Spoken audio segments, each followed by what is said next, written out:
Good morning, welcome back to A to Z Gardening. Last week we talked about the beautiful blooming vine clematis, maybe being a popular Mother's Day gift. Another very popular hardy outside plant for Mother's Day is the azalea, and it has been for years, maybe decades. But it may have a little bit of a misconception as to what conditions it grows in and what care is required to maintain an azalea. A lot of times I hear, oh, I had azaleas, I tried azaleas. They didn't quite work for me. It's very important this plant is finicky, that it goes in the exact location it belongs. It's not a plant that will shoehorn into where we want it.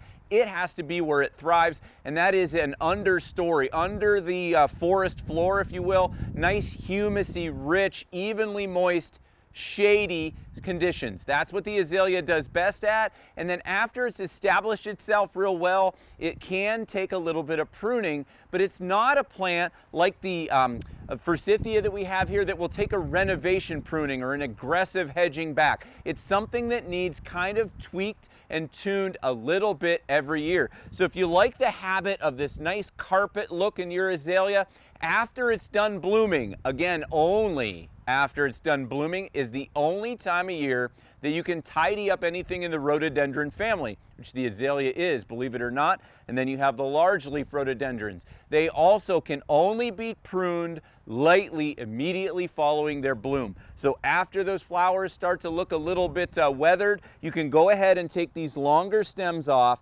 just like this. Again, my favorite Felco pruners here, that scissor type, makes nice clean cuts. You can go ahead and take those longer stems off, forcing that lower branch material to kind of produce some more stems as it grows throughout the early summer. So if you want a nice carpet of bloom next spring, only prune right after the bloom to keep that plant nice and tidy. The forsythia we mentioned, you can prune that aggressively immediately following its bloom as well, and it'll take a harder, more aggressive prune. For any questions about your Mother's Day gifts or your blooming pruning, feel free to contact any of us professionals here at Stan's.